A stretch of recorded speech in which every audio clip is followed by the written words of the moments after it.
ओम नमः शिवाय। देखिए, आज के वीडियो में हम लोग समझेंगे कि पाया क्या होता है और किसी भी कुंडली में चंद्रमा की स्थिति से ही पाया के बारे में बताया जाता है। देखिए, पाया का जो शाब्दिक अर्थ होता है वो पैर होता है। जब आप जन्म लेते हैं तो आपका जो पैर होता है वो एक प्रकार से सोना, चांदी, तांबा और लोहे को प्रतिनिधित्व करता है। ये डिपेंड करता है कि आपकी कुंडली में चंद्रमा लग्न से किस भाव में उपस्थित है, या ये भी डिपेंड करता है कि आपकी कुंडली में किस नक्षत्र में आपका जन्म हुआ। उसके हिसाब से चारों प्रकार के पायों को वर्णित किया गया। सबसे पहले सोने के पाया के बारे में कहा जाए तो सोने का पाया सुनने में तो अच्छा लगता है, गोल्डन पाया, बट उतना ही अशुभ होता है।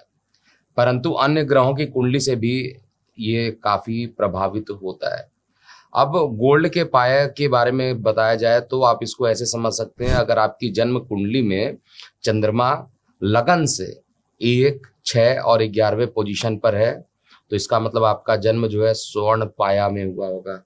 नक्षत्र वाइज देखा जाए तो अगर रेवती में हुआ है, अश्वनी में हुआ है या भरणी में हुआ है तो आपका जन्म सोने के पाए में हुआ होगा, जो कि अशुभ माना जाता है, विशेष रूप से मामा के लिए।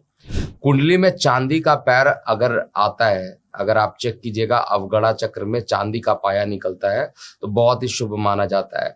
ऐसा व्यक्ति खूब मान सम्मान अर्जित करता है और स्वस्थ भी रहता है, बहुत ही एक्सीलेंट पाया माना जाता है। चांदी के पैर वाले व्यक्ति जो होते हैं वो अपने माता पिता के लिए भी सदैव शुभ रहते हैं।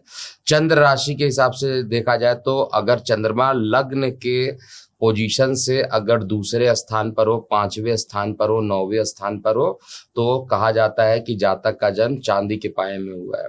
और यदि नक्षत्र वाइज देखा जाए तो आद्रा नक्षत्र, पुनर्वसु नक्षत्र, पुष्य नक्षत्र, आश्लेषा नक्षत्र, मघा नक्षत्र, पूर्व फाल्गुनी, उत्तर फाल्गुनी, हस्त, चित्रा, स्वाति और विशाखा, अनुराधा, इतने नक्षत्र जो आते हैं इनमें अगर आपका जन्म हुआ है तो चांदी के पाए में आपका जन्म हुआ होगा। तांबे का अगर पाया है अगर आपका तो आप अच्छी सोच के स्वामी होंगे, लेकिन स्वर्ण से अच्छा माना जाएगा, चांदी से थोड़ा कमजोर माना जाएगा। और अगर इसको देखा जाएगा तो इसमें लग्न से चंद्रमा जो रहेगा तीसरे, 7वें और 10वें भाव में होना चाहिए।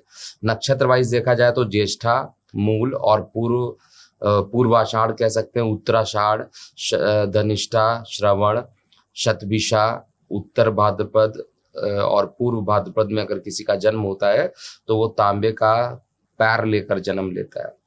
लोहे का अगर पैर लेकर आप जन्म ले रहे हैं, अब इसका मतलब नहीं कि लोहे का पैर होगा, लोहे का पाया माना जाता है कि आप जब पैदा हुए हैं तो लोहे का पाया लिए।